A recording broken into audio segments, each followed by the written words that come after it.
France Maghreb 2. Au programme de ce grand forum pour ce jeudi 4 avril avec à la une et la question du jour aujourd'hui, le président Bouteflika a demandé pardon aux Algériens dans une lettre d'adieu. Cela sera-t-il suffisant pour tourner la page de 20 ans de pouvoir? C'est la question que l'on vous pose et à laquelle vous répondez aujourd'hui sur Facebook, France Maghreb 2, sur Twitter, le grand forum FM2 et en nous appelant dans quelques minutes au 01 40 33 9000. Nous en parlerons avec Razik Betish et Jamel Guissoum qui seront avec nous dans quelques minutes.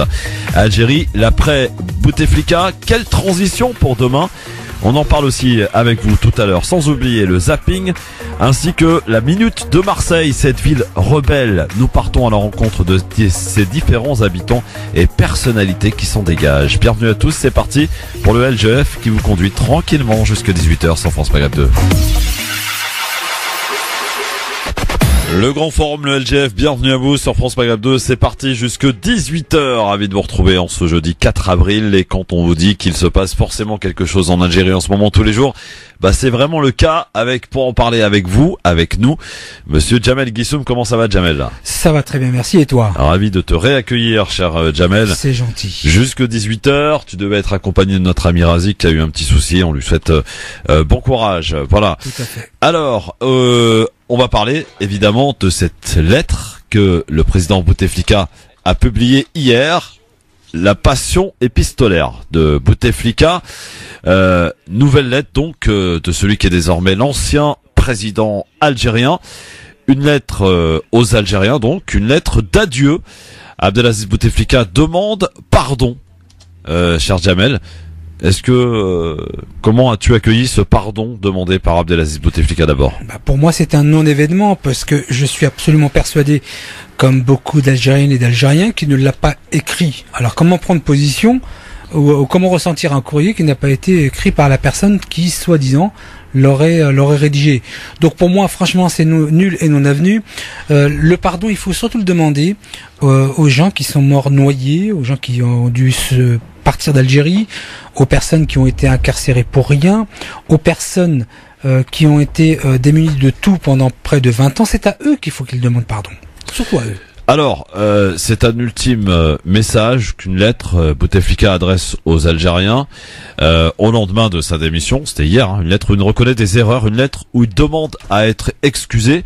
Comme toute chose a une fin, je vous fais mes adieux, même s'il n'est pas facile pour moi de vous exprimer toute ma sincérité, de mes sentiments, écrit le président algérien. Il dit être fier de sa contribution et se félicite des progrès notables réalisés en 20 ans dans tous les domaines. Il écrit, les années se sont succédées tantôt maigres, tantôt prospères, en donnant lieu aux actions qui ont été les miennes, certaines satisfaisantes et d'autres moins. Il s'excuse de tout manquement, précisant que l'erreur est humaine. Il remercie les Algériens et les invite à maintenir du respect pour tous ceux qui ont combattu pour l'indépendance du pays et leur demande de rester unis. Il conclut: je quitte la scène politique sans tristesse ni peur pour l'avenir du pays. Un nouveau geste d'apaisement des autorités face à la population qui prévoit de manifester, vous le savez, demain en masse, vendredi. Est-ce que ça suffira, Jamel? Ah non, ça ne peut pas suffire. Je pense qu'il ne faut pas jouer sur l'accord de l'émotion. Là, on est plutôt sur l'accord de la raison. Et franchement, la raison, elle nous appelle à rester unis sur un seul objectif, c'est que tout le système parte. Les excuses ne feront pas revenir ce gâchis de 20 ans et de près de 1400 milliards de dollars. Elle ne fera pas revenir les gens qui sont morts dans la Méditerranée. Elles ne feront pas tout cela. Donc, l'émotion, oui. La raison, je préfère. Donc pour demain, il faut absolument maintenir cette pression et faire que tout le système parte. Je veux dire qu'il y a, c'est un hydre à cette tête. Une tête est partie et il en reste d'autres. Donc il faut pas qu'on se perde dans cette émotion-là. La question du jour, donc, on vous pose, à laquelle vous répondez. Vous avez été d'ailleurs très nombreux aujourd'hui à répondre à cette question, notamment sur Facebook. Bouteflika qui demande pardon aux Algériens dans une lettre d'adieu. Cela sera-t-il suffisant pour tourner la page de 20 ans de pouvoir? Est-ce que ça sera suffisant, cette lettre? Eh bien, vous répondez oui ou non sur Facebook, France Maghreb 2, ainsi que sur Twitter, le grand forum FM2, et en nous appelant au 01 40 33 9000, quel que soit l'endroit où vous vous trouvez. Et on salue nos auditeurs, les auditeurs de Radio Constantine qui nous écoutent aujourd'hui en Algérie. Radio Constantine, donc qui reprend le grand forum toute cette semaine. Donc bienvenue, marhaba bikoum à tous les Algériens et un grand salam depuis Paris. Et puis bien entendu, n'oubliez pas de télécharger l'application de la radio France Maghreb 2 pour ainsi rester connecté. 01 40 33 9000 pour nous appeler maintenant, pour nous donner votre avis, quel que soit l'endroit où vous vous trouvez, pour nous donner si votre avis sur le fait de cette lettre envoyée, une lettre d'adieu, une lettre de pardon. Est-ce que cela va suffire donc par rapport à ces 20 ans de pouvoir? Eh bien, vous nous appelez et vous êtes alors sur Facebook, je le disais, très nombreux à avoir voté, et vous êtes 36% à répondre oui, que cela suffit, donc une majorité de non. Et sur Twitter, vous êtes 53% de non, en pensant que ça ne suffira pas, évidemment, cette lettre envoyée par, aux Algériens par le président Bouteflika. Pourquoi d'après toi, Jamel, avec nous aujourd'hui, pourquoi cette lettre qui a été envoyée, donc alors toi tu émets des réserves sur le fait qu'elle soit écrite par le président, l'ancien président Bouteflika. Quoi qu'il en soit, quand même, tu l'as vu comme nous, cette vidéo, il est venu lui-même remettre sa démission au Conseil constitutionnel mardi soir. On a vu un homme affaibli, un homme qui était en Gondoura. Si tant est que ça soit lui, imaginons que ça soit lui qui l'ait écrit quand même, Jamel. Est-ce que franchement, c'était la lettre d'adieu la plus sincère qu'il ait jamais écrite? Je ne le pense pas. Je ne le pense pas. Je veux dire que trop de gâchis pendant ces 20 années, avec une énième tentative de revenir au pouvoir avec cette idée de se représenter pour un 5e mandat. Ensuite, s'ensuit, je ne me présente pas, mais je procède à l'annulation des élections de manière sine die. Non, comme on dit en arabe, bzef, trop, c'est trop. Donc là, je pense vraiment que les Algériennes et les Algériens ont envie, non pas d'oublier ce qui s'est passé, mais ils ont vraiment envie de passer à une autre étape où on regarde devant nous. Donc les lettres d'adieu, les lettres d'amour, non, franchement. Très peu pour toi. Non, très peu pour moi, quoi. Alors, Morad Damien est avec nous. Bonjour Morad. Bonjour Christophe, bonjour les auditeurs. Bon, mon point de vue est le suivant. Oui, Morad. Ce que je ne pardonne pas au régime algérien depuis 20 ans, c'est la répression. Il ne faut pas oublier qu'en 2001, suite à une bavure de la gendarmerie à Benidouala, les manifestants sont sortis pour demander justice, et la réponse du pouvoir, c'est de tuer 126 manifestants pacifiques à balles réelles. Tout donc à fait. Ça ne s'oublie pas. Et pour moi, ce sont des crimes contre l'humanité. Merci, mon cher Morad, depuis Amiens. Il semble y avoir des travaux vers chez toi, donc bon courage. Effectivement, cet épisode, d'abord très peu de médias l'ont relayé, et pourtant ça a été un véritable massacre. Hein. Ce qui s'est passé en 2001, 126 personnes donc qui ont été effectivement tuées donc suite à une manifestation. Ça a été une répression terrible à l'époque du régime du pouvoir algérien. 01 40 33 9000 évidemment pour nous donner votre avis sur le sujet, parce que vous avez envie de vous exprimer. Vous nous dites un petit peu ce que vous ressentez. Est-ce que cette lettre d'adieu suffira à faire oublier ces 20 ans de bouteflikisme au pouvoir? Eh bien, vous nous appelez 01 40 33 9000, ou alors si vous êtes de ceux qui regrettaient, il y en a qui regrettent son départ. Il y en a. Bon, ils s'expriment pas beaucoup en ce moment, on les voit pas, mais il y en a encore qui regrettent effectivement que Bouteflika ait démissionné. Vous nous appelez, allô, bonjour. Oui, bonjour, monsieur Christophe. Oui, bonjour, quel est votre prénom? Oui, c'est Toufik, l'ambulancier. Bonjour Toufik, l'ambulancier, il nous appelle d'où? Bien, ça va? Oui, très bien. On est sous bois. D'accord, alors on t'écoute Toufik. Bonjour à vous Christophe et à vos invités. Bonjour. Alors, je veux dire, franchement, le pardon, déjà premièrement, la lettre là du pardon, là, c'est officiel, c'est pas lui qui l'a écrit. C'est toujours son frère et ses frères, quoi, et son entourage. Pour faire alors, à propos de ses frères, si vous permettez, il y a une information qui a été révélée par la presse algérienne. Les deux frères, Saïd et Nasser Bouteflika, seraient placés en résidence surveillée. Ah ben franchement, si je peux faire les yo-yo, je vais les faire tout de suite dans l'ambulance, hein, avec ma patiente. Ça c'est déjà parce que en fait, s'il veut vraiment le peuple algérien, il y a plus de 42 millions d'Algériens, plus la diaspora algérienne qu'elle est ailleurs. Et encore, s'ils vont le pardonner, il faut qu'on voit tous ses frères en prison, mais vraiment en prison, et tout son entourage. Parce que c'est un pouvoir mafieux pendant 20 ans. Un pays comme l'Algérie, c'est malheureux. Moi, j'ai quitté l'Algérie en 99, quand M. Bouteflika qui est arrivé au pouvoir. Ouais. Et franchement, ça fait mal. On a laissé nos parents, on a tout laissé là-bas. Et quand vous voyez pendant 20 ans, ils disent ouais, je suis content de mes 20 ans. C'est grave. Bah, il allait pas dire le contraire, hein, vous imaginez bien quand même. C'est très grave. Ouais. Et franchement, le truc qui va faire du bien aux Algériens, c'est de voir ses frères, Saïd et Nasser en prison à vie, et tout son entourage, les Ouyaya, les Bouchareb, toute cette bande de mafia qu'on n'a jamais vue. Et encore, si le peuple algérien va le pardonner. Voilà, merci pour votre avis, en tout cas, tranché. Tu vois, les auditeurs, Jamel, là, depuis, voilà. Mais deux auditeurs qui ont à peu près le même avis. Mais je pense que c'est l'immense majorité. C'est un peu à l'image des manifestations contre le système à Paris, où ils étaient entre 6 et 10 000, et la seule manifestation qui a eu lieu pour le 5e mandat, où ils étaient même pas 35. Donc c'est à cette image-là aussi, hein. Rachid, qui est avec nous, il nous appelle Damien. Bon, 01 40 33 9000. Bonjour Rachid. Salut Christophe, salut à tout le monde, ça va? Ça va très bien Rachid. Juste une chose. Oui. Rassurez-moi. Ne dites pas que vous croyez à ce qui se dit sur la presse. Saïd Bouteflika, son frère en résidence surveillée, elle est à la prison de l'Harras. C'est un film, ça, tout ça.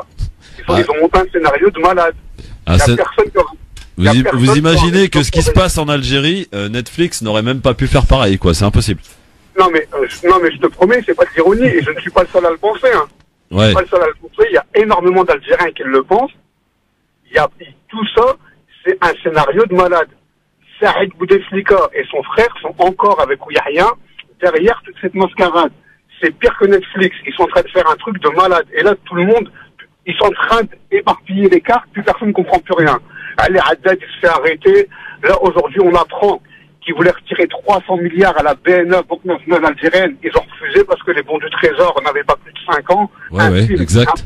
Un film. Ouais, mais c'est vrai, Jamel, c'est un film quand même, ce qui se passe. Bah oui, c'est pour ça qu'on devient naturellement, je vais pas dire paranoïaque, mais on ne peut plus croire. C'est-à-dire que la politique au sens restreint du terme ne permet très peu d'analyse par rapport aux informations qui sont diffusées de là-bas. Donc c'est vrai, moi je comprends monsieur qui a un doute sur je vous permets de vous couper. Kaïd Salah était à la retraite, c'est Saïd Bouteflika qui l'a fait revenir. Faut savoir, hein, ils sont plus que potes. Donc et maintenant Kaïd Salah fait arrêter Saïd, franchement là on est dans un délire total. Je pense qu'il y a qu'Allah qui sait ce qui se passe, parce que là, on est tous perdus, voilà. Bon, en tout cas, vous restez évidemment très vigilants sur ce qui se passe, hein, vous faites un petit peu le tri de ce que vous pensez être vrai ou pas, selon votre ressenti, votre analyse, cher ami, et merci en tout cas de nous avoir appelé pour... inutile de vous demander si vous acceptez le pardon demandé par Bouteflika, hein, j'ai bien compris. Mais Bouteflika, mesquin, il sait même pas ce qui se passe. Il est là avec sa couche sur un fauteuil roulant, il sait même pas ce qui se passe. Limite, lui, mesquin. Franchement, c'est sur la fameuse lettre. Moi, j'aurais bien voulu savoir ce qu'il y avait écrit sur la lettre. Je pense qu'il y avait les résultats de foot de la Ligue mobiliste, la Ligue algérienne. Il n'y avait rien écrit dessus, il faut arrêter de délirer, ils sont en train de délirer sur nous, c'est tout. Bonne journée à vous, en tout cas, merci de votre appel. Ils sont formidables, nos auditeurs. Ils sont remontés, ils sont à fond, là. Ils sont à fond, mais bon, alors c'est vrai que, oui, quand on me dit, oui, tu ne crois pas ce qui se passe dans la presse algérienne, on relève des informations, on est là pour les relayer, hein, on n'est pas là pour dire si on y croit, on n'y croit pas. À chacune et à chacun de se faire sa propre idée, c'est important de le dire quand même. Il y a des informations, elles valent ce qu'elles valent, mais bon, voilà, on les donne et on essaie d'analyser autour de ce que l'on possède. Alors peut-être que la réalité est tout autre, je ne sais pas, mais peut-être vrai, pas d'ailleurs. Mais c'est vrai qu'en tant que média, mis à part essayer de trier un peu et de diffuser et de dire et permettre aux spectateurs, aux auditeurs de faire le tri, c'est vrai que c'est la seule la marge d'erreur, elle est énorme, mais en tant que média, en tant que personnellement, je sais qu'on ne peut pas ne rien diffuser parce qu'on est sûr de rien, quoi. Voilà, c'est ça. Fares, il nous appelle de Paris, lui. Bonjour Fares. Bonjour à vos invités. Bonjour Fares. En fait, moi je veux juste intervenir par rapport à la lettre, la dernière lettre de M. Bouteflika, Oui, qui a demandé le pardon. c'est ça. Moi, en tant que jeune Algérien, j'ai vécu 17 ans, à l'âge de 17 ans, je suis venu en France. Oui, Et en fait, si vous voulez, moi je ne le pardonnerai jamais. Quand je suis venu vraiment au moment où il y a les événements, où il y a mes frères qui se sont tués. J'ai vu un ami, il a failli mourir juste devant moi. Il y avait 127 jeunes qui étaient morts à balles réelles, à balles explosives, sous le rail de Bouteflika. en 2001. Ouais. Et moi, franchement, ça me fait très très mal. Il fait 20 ans, mais déjà, rien que il a fait 20 ans de présidence, déjà c'est beaucoup. Il y a que je vais exagérer un petit peu. Il y a que les dictatures qui font 20 ans, 25 ans de règne. Franchement, aucune démocratie au monde, on voit un président élu pendant 20 ans. Et je parle même pas sur les trucs économiques. Il y a le journaliste M. Tamer qui était mort en prison. Ça, je parle même pas sur les arrestations, les emprisonnements des gens. Merci, parce qu'on vous entend assez mal, la liaison est pas top, mais en tout cas on a bien compris que votre pardon, il l'aura pas, visiblement, d'après ce qu'on a compris. Eh bien, vous n'hésitez pas à continuer de nous appeler et de voter aussi sur Facebook, France Maghreb 2, sur Twitter, le grand forum FM2. Vous nous appelez, vous êtes très nombreux d'ailleurs. C'est vrai que depuis le 22 février, Jamel, on suit de très près ce qui se passe de l'autre côté de la Méditerranée, parce que l'Algérie nous est très cher, bien entendu, et on observe avec beaucoup d'attention ce qui s'y passe. Quoi qu'il en soit, il a demandé pardon donc dans une lettre aux Algériens. Cela sera-t-il suffisant pour tourner la page de 20 ans de pouvoir? C'est la question que l'on pose et à laquelle on tente de répondre avec vous au 01 40 33 9000. La décennie noire, on voit quand même que ça a laissé et pour cause beaucoup de traces, Jamel. Par contre, il y a une chose étonnante, c'est qu'à chaque fois qu'un président s'exprime, il nous ramène à chaque fois à dans la lettre ne pas oublier ceux qui sont morts pour l'Algérie, pour l'indépendance. À croire que voilà, tout s'est fait et on prend en otage les gens avec ça. Mais bien sûr. J'ai l'impression, moi c'est une question. Non, ce n'est pas qu'une impression. C'est une absolue certitude. C'est-à-dire qu'à chaque fois on nous sort un spectre en mémoire des Moudjahidines de la révolution de 54. On oublie les morts pendant la décennie noire, les 120 morts qui ont été évoqués par un de vos auditeurs. On oublie tout cela, mais à chaque fois, on nous sort le spectre de n'oubliez pas ce que nous avons fait. Mais d'abord, il faut resituer les choses. Les premières, il faut d'abord savoir quelles sont les victimes. Les victimes sont les Algériens et les Algériennes. Les Moudjahidines de 1954, les vrais Moudjahidines, n'ont rien demandé. Tous ceux qui sont venus après arguer d'une posture de guerriers en faveur de la révolution algérienne ne sont que des imposteurs et ils sont là jusqu'à aujourd'hui. Alors il y a un moment donné où il faut arrêter de nous sortir le risque de la Syrie, de la Libye. Non, il faut arrêter. Comme disent beaucoup de manifestants, c'est tous à 100%. Si on pouvait retirer 400%, on le ferait. En tout cas, le message qui semble être envoyé, c'est oui, on s'est battu pour obtenir l'indépendance. Voilà, calmez-vous quoi. Ah non, mais attends, Christophe. Franchement, moi j'ai entendu beaucoup d'Algériens dire que si c'était ça, autant que la France reste. Parce que le massacre économique, social, politique, culturel qui a eu lieu depuis 1962. Tu comprends que ça risque de choquer ce que tu viens de dire. Non, mais c'est le sentiment de beaucoup d'Algériens. Ouais. C'est-à-dire que c'est le tien. Non, c'est pas le mien. D'accord. Non, soyons clairs. Ça n'est pas le mien, mais je veux dire que ce que je veux dire par là, Christophe, c'est qu'il y a beaucoup d'Algériennes et d'Algériens qui me disent cela parfois, tellement ils en ont marre d'entendre parler des Moudjahidines, parce que les vrais Moudjahidines ne se vantent pas de cela. Ceux qui ne font qu'en parler n'ont jamais fait la guerre d'Algérie, et c'est cela qui à un moment donné fait exploser le cerveau. C'est pas possible. 01 40 33 9000. Abdel est avec nous, il nous appelle de Paris. Bonsoir Abdel. Bonsoir messieurs, bonsoir à tout le monde. Bonsoir. Oui, alors moi j'appelle juste par rapport à l'agression qu'il y a eu dimanche dernier. Oui. Voilà, ouais. Moi je fais juste un appel à tous les manifestants.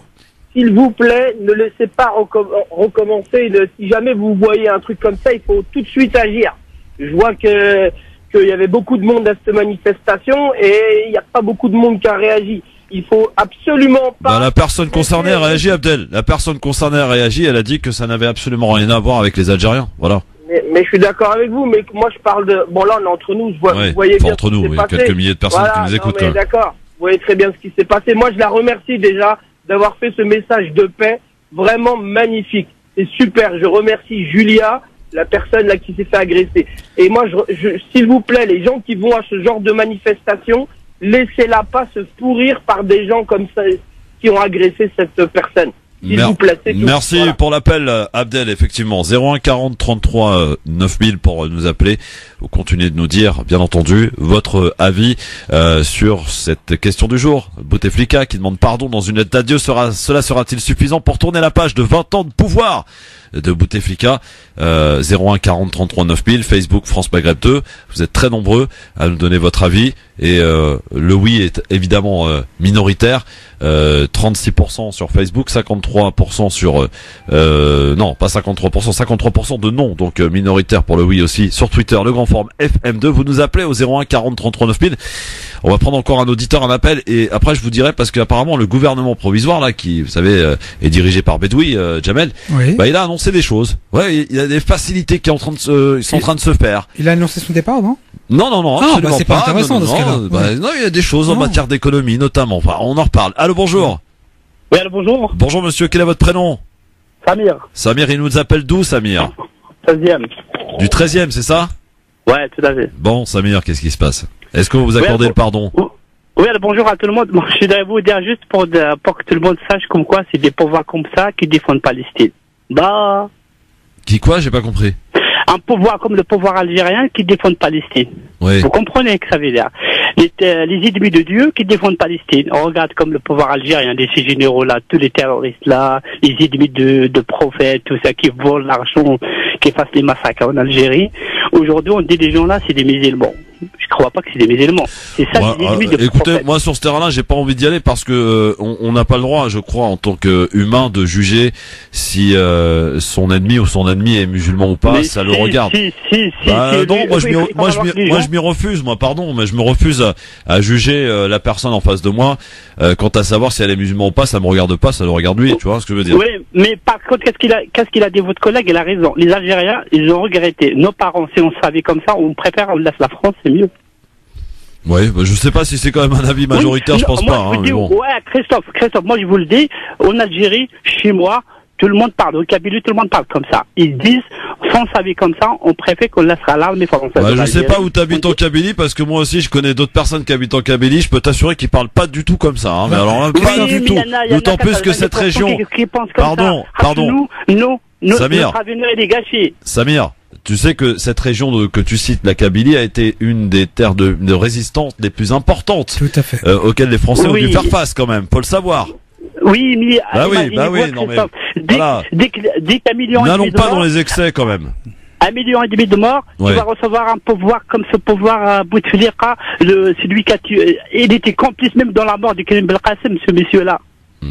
Merci Samir pour votre avis, hein, pour le coup. On voit quand même qu'il y a beaucoup de blessures, Jamel. Voilà, Ouais, je n'ai pas très bien. Alors, je n'ai pas très bien saisi le sens du propos de monsieur qui éclaire-moi un petit peu parce que j'ai l'impression d'avoir raté un coche là. Non, il se dit, voilà, ce pouvoir mafieux qui défend la Palestine. J'ai pas bien compris non plus le rapport, mais on sent au-delà de tout ça, parce que bon, ce sont les gens qui s'expriment, bien entendu, mais on sent au-delà de tout ça qu'il y a de la blessure, qu'il y a beaucoup de colère, que Bien sûr. C'est un peuple qu'on a fait taire pendant de nombreuses années, qui aujourd'hui se réveille. Et vous savez ce que ça donne, un peuple qui se réveille? Voilà, ça donne parfois des excès et parfois et surtout des belles images comme on a pu le voir en Algérie, comme on le voit chaque vendredi, chaque jour même, et ici à Paris, des gens qui demandent des choses en chantant, en vraiment avec une spécificité particulière que nous donne cette image de cette révolution algérienne. Voilà, mais en même temps, vous avez ces gens effectivement qui sont en colère, qui ont l'impression de ne pas avoir été entendus, qui ont l'impression qu'on les a mis sur le banc pendant de nombreuses années. Donc voilà, effectivement, il y a toutes sortes de personnes qui ont un ressenti et on se doit de les écouter. Pas forcément de les partager, mais de les écouter. Tout à fait. Voilà. 01 40 33 9000, allô, bonjour. Oui, bonjour. Bonjour, cher monsieur, quel est votre prénom?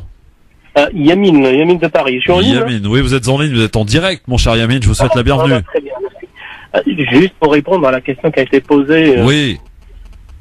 Bouteflika, pour moi, il n'a pas écrit. Il n'a rien écrit, c'est pas lui qui écrit ses lettres. La première des choses. Deuxièmement, quand on lit la lettre, il n'y a pas d'excuse. C'est plutôt de l'autosatisfaction. Il y a une autosatisfaction, mais il y a quand même le fait, si j'ai pu blesser, voilà, si j'ai pu blesser, si j'ai pu commettre des erreurs, je m'en excuse, quoi, voilà. Bon, après, honnêtement, hormis ça, c'est pas la question. La question, c'est la suite de tout ça. Oui, on pourra aussi se poser la question tout à l'heure, mais est-ce que vous êtes prêt à j'allais dire, accepter ce pardon et à passer outre ce qui s'est passé pendant 20 ans? Il n'y a pas eu que des mauvaises choses, quand même, on va le dire, hein. Bon, vous n'avez pas l'air d'accord, le silence vaut. Oui. Je crois que c'était en 2007-2008. Je marchais dans les rues de Paris, je vois un monsieur en face de moi. Oui. Le reconnu, c'était Ahmed Allah yarhamou. Je me dirige vers lui, je lui serre la main, il me dit comment ça va mon fils? Je lui dis ça va. Il dit vous êtes algérien? Je lui réponds oui. Il dit est-ce que vous partez de temps en temps? Je dis ça fait 2-3 mois que je reviens. Il dit c'est quoi la situation, les événements là-bas? J'ai dit c'est pas vraiment ça. Il me dit textuellement. Il me dit mon fils, le Bled Hadik, c'est fini. Il m'a dit comme ça clairement, mot à mot. Je vais pas mentir, j'ai aucun intérêt. Je pense qu'il sait très bien, il connaît très bien la situation. Pour revenir à votre question, Bouteflika, il a fait beaucoup plus de mal que de bien à l'Algérie. Ouais. Allô? Oui, non, mais je vous écoute attentivement parce que quand vous parlez de Ait Ahmed, un monsieur pour qui on peut avoir que du respect évidemment, donc voilà, pour l'avoir moi aussi rencontré, c'était un homme charmant. Voilà. Merci beaucoup en tout cas pour votre appel. Je vous en prie. À très bientôt. 01 40 33 9000. Vous êtes nombreux effectivement à nous appeler cet après-midi, comme d'habitude d'ailleurs, pour prendre part, pour échanger, pour nous donner votre ressenti et pour répondre donc à cette question. Tiens, on fera tout à l'heure dans le zapping. Alors, il y a une chose qui m'amuse, c'est le retournement de veste. Alors c'est vrai qu'on le voit au quotidien quasiment en Algérie, avec ces personnes qui soutenaient le 5e mandat. Ah non, c'est pas vrai. Ils n'ont plus de veste. Oui, voilà. À force de retourner leur veste ou leur pantalon, il a fini par craquer. Ben, il y a un journaliste que vous connaissez qui s'appelle Eric Brunet, qui avait fait une vidéo en disant Bouteflika, c'était à peu près fin février. Bouteflika, lui, c'est le seul homme de la situation en Algérie. Puis il a refait une autre vidéo le 1er avril, dans lequel il dit carrément l'inverse et il dit bravo à ce peuple algérien qui a réussi enfin à faire dégager Bouteflika. Bon, on voit aussi que là, on se posera la question parce qu'il y a un truc qui m'étonne quand même, que l'on peut voir dans la presse française, mais aussi la presse arabe dans son ensemble, c'est de nous dire et de nous faire croire que Gaïd Salah serait le nouveau Sisi et que le scénario à l'égyptienne pourrait se produire en Algérie. Moi, je vous dirais simplement, c'est ne rien connaître à l'Algérie que de dire ça. Complètement, ouais. Et c'est de vouloir faire peur aux gens inutilement. Voilà. On continue de vous accueillir dans un instant. 01 40 33 9000. Jamel Guissoum est avec nous sur France Maghreb 2 et on se parle ensemble. Oui, en famille sur France Maghreb 2 de 16h à 18h. Où que vous soyez les bienvenus. 16h56 et vous êtes bien sur France Maghreb 2. Merci d'être avec nous dans ce rendez-vous d'échange, de partage. Évidemment, on parle d'actualité et on échange ensemble. On vous écoute et vous avez la parole au 01 40 33 9000 pour répondre donc à cette question. Bouteflika a demandé pardon aux Algériens dans une lettre d'adieu publiée hier. Cela sera-t-il suffisant pour tourner la page de 20 ans de pouvoir? C'est la question que l'on vous pose et vous êtes très nombreux à répondre à cette question, notamment aujourd'hui sur Facebook, France Maghreb 2, sur Twitter, le grand forum FM2, et en nous appelant aussi au 01 40 33 9000. C'est ce qu'a fait Malika qui nous appelle de Paris. Bonjour Malika. Malika? Elle est où Malika? Elle est partie Malika. Bon, qu'elle nous rappelle Malika. Elle nous a abandonné, c'est ça, mais pas pour bien longtemps je pense. Elle nous rappellera. Elle est la bienvenue et n'hésitez pas à le faire. Donc 01 40 33 9000. Alors avant toute chose et avant qu'on reprenne le fil de la discussion, je te disais tout à l'heure, pas sous un ton humoristique, c'est sérieux, hein, mon cher Jamel. C'est le gouvernement algérien fraîchement nommé qui a annoncé plusieurs mesures. Et on verra d'ailleurs comment elles seront perçues par des signes d'ouverture. En tout cas, c'est ce que tente de faire ce nouveau gouvernement dirigé par Bedoui. les contraintes administratives pour faire enregistrer une association, un syndicat ou un parti politique vont être allégées, mon cher Jamel. Il va être plus facile maintenant de pouvoir créer son parti politique, son syndicat. Bref, de quel œil ressens-tu tout cela? Est-ce que c'est un signe d'ouverture? Disons que si on fait coïncider ces propositions au moment politique au sein duquel se trouve l'Algérie, je préfère attendre de voir dans les faits réels plutôt que de me baser sur de simples déclarations. Donc, c'est en tout cas préciser qu'il y aura ces propositions maintenant dans la situation actuelle me paraît un peu. Je préfère attendre. Alors, je vais pas à chaque fois penser que les gens sont de mauvaise foi, mais simplement on est éclairé par 20 ans de règne qui font que voilà, je vais te faire une synthèse, je préfère attendre. Alors, pour ceux et celles qui souhaitent acquérir, en prendre compte de cette lettre publiée par le président hier, cette lettre d'adieu, on l'a mis sur le site www.francemaghreb2.fr. Elle est en français et en arabe, donc à votre guise, messieurs dames, pour aller la lire, pour aller en prendre connaissance et pouvoir après, si vous voulez, pouvoir en débattre. Sofiane est avec nous, il nous appelle de Metz. Bonsoir Sofiane. Oui, bonsoir Christophe, vous allez bien? Bonsoir, comment va la ville de Metz? Ça va très bien, il fait froid, mais bon, ça va. Ah bah oui, comme d'habitude chez vous, oui. Bon Sofiane. Ouais, comme d'habitude.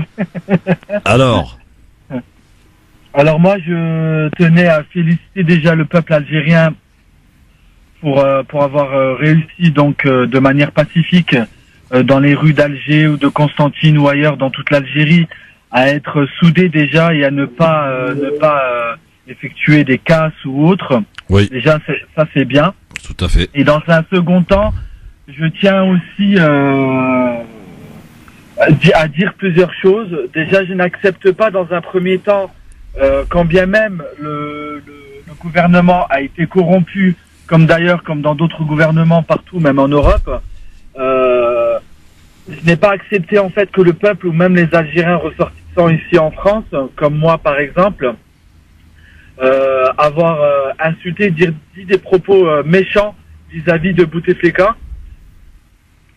parce que quand bien même il a été après on ne sait pas, parce que il y a des dires mais on n'a aucune preuve, quand bien même il a été corrompu durant son gouvernement pendant 20 ans, mais il y avait aussi ses frères et les autres partis politiques et tous ceux qui étaient avec Bouteflika. Donc il a quand même fait des choses pour son peuple. Il a quand même réussi à réélever l'Algérie. Vous n'êtes pas dans le rejet, vous, si je comprends bien, Sofiane. Vous n'êtes pas dans le rejet total, parce que c'est vrai, moi, vous avez raison. On est un peu parfois, nous les humains, un peu dans le jugement, mais non, même pas plus que ça. C'est-à-dire que moi, je me souviens. Il y a quelques années, on faisait des débats sur des décisions ou des choses par rapport à Bouteflika. C'était beaucoup moins tranchant. Il y avait d'ailleurs, alors c'était soit celui qui était farouchement contre, ou soit celui qui était très pour. Il n'y avait pas ce juste milieu. Vous voyez ce que je veux dire? Et aujourd'hui, on a l'impression qu'on jette tout à la poubelle. Les 20 ans de pouvoir de Bouteflika, tout est jeté à la poubelle. Voilà, c'est ça. C'est-à-dire que maintenant, on prend soit parti pour un, soit pour une autre. Ouais. On n'essaye pas d'écouter les autres ou de raisonner, de prendre du recul et de voir ce qu'il a fait. Même si voilà, on sait très bien que le gouvernement a été quand même un peu défaillant, parce que quand on regarde le système social et le système rien qu'au niveau de la santé, c'est une catastrophe. Moi, je vais chaque année en Algérie et je vois très bien dans les hôpitaux. Mais après, il y a une chose qui est vraie et que même le peuple algérien en a marre, on va dire à plus de 60%, c'est que le peuple algérien vit au jour le jour avec les pots de vin. C'est-à-dire que maintenant, pour aller récupérer un document à l'administration, il faut connaître telle ou telle personne, il faut donner de l'argent. Donc les gens se sont habitués à vivre comme ça. Ils s'étonnent pas aussi, ils attendent un gouvernement qui soit à la hauteur de leurs attentes, mais eux-mêmes ont du mal à, entre guillemets, à s'éduquer et à savoir vivre. Qu'est-ce que tu réponds, Jamel, à Sofiane, là? Alors, je comprends ce que dit Sofiane. Alors, juste 60%, si vous pouvez nous préciser, ce que sont ces 60%. Alors oui, moi je ne vais pas dire que on ne peut pas être tout noir ou tout blanc. Hein. Simplement, quand il y a eu beaucoup de noirs, on ne voit que noir. Donc c'est plutôt dans cette optique-là. Mais le noir, c'est la couleur de l'espoir, hein, cher Jamel. Alors dans ces cas-là, on va vraiment ne voir que noir dans ces cas-là. Hein. Voilà, de l'espoir. Oui, mais bien sûr, mais quand même, je veux dire que nous, les Algériens de France, on a la chance d'être moins impactés par la politique algérienne. Bien sûr, non, j'ai pas dit le contraire. Ouais. Ça, je suis tout à fait d'accord. Mais quand vous dites 60%, Sofiane, quand vous dites 60%, quand vous dites 60%, vous faites référence à quoi? 60% qui serait pour, contre, c'est quoi ces 60%? Non, mais je dis que la plupart, on va dire 60% des gens, on en marre justement du système. Que 60%? D'après vous, hein. D'après vous. Que 60%. Il y en a d'autres qui l'acceptent, hein. D'accord. Des gens qui l'acceptent, qui sont tout à fait d'accord. Les gens là, ce sont des gens qui sont assez aisés, qui ont tout. Ah voilà. Merci de le préciser. Sur table. Merci. Mais Sofiane, afin que je comprenne bien, bon, on a bien compris en tout cas que vous n'êtes pas de ceux qui rejetaient tout et que vous dites bon effectivement il a fait des choses, etc. Mais est-ce qu'aujourd'hui sa lettre, que ce soit écrit par lui ou pas par lui d'ailleurs, cette lettre de pardon aux Algériens, vous l'accueillez comment, de quelle manière? Ben écoutez, très bonne question parce que je me suis pas encore posé cette question là-dessus. Bon, on est là jusqu'à 18h, hein, si vous voulez nous rappeler pour nous dire après réflexion, il n'y a pas de souci, mon cher Sofiane. En tout cas, merci de votre appel du côté de Metz et à très bientôt, Sofiane. 01 40 33 9000 pour évidemment vos appels. C'est formidable d'écouter le peuple et c'est vrai que France Maghreb 2 offre ce loisir au quotidien quand même. Alors, le monopole de l'État sur la publicité dans les médias pourrait être revu afin que les titres de presse bénéficient plus librement de cette rentrée d'argent. Pourtant, de telles annonces avaient déjà été faites de cela 8 ans, mon cher Jamel. Mais est-ce que c'est une bonne chose? Là encore, je veux dire qu'il va falloir qu'on attende que ça se traduise dans les faits. Parce que la publicité, en l'occurrence l'ANEP, qui est l'agence nationale de l'édition, je crois, et de la publicité, en fait, conditionnait la publicité à destination des médias qui supportaient en fait les projets du gouvernement, en tout cas ceux qui n'allaient pas contre. Donc effectivement, il y avait une diffusion aléatoire. Ça pouvait créer des nouveaux médias et ça pouvait en fermer surtout.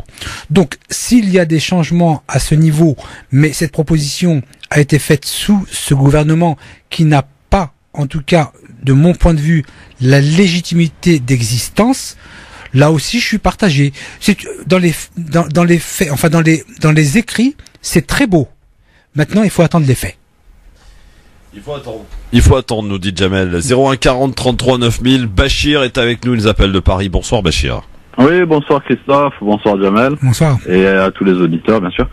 Je voudrais, la lettre, honnêtement, je l'ai pas lue et ça m'intéresse pas plus que ça parce qu'il aurait dû la faire avant même de se représenter pour la 5e fois. Bon, elle est dispo sur le site de la radio, hein, oui, mais elle arrive trop tard en fait, c'est ça le problème. Ah, ça c'est pas notre faute, hein, excusez-nous. Hein. Ouais.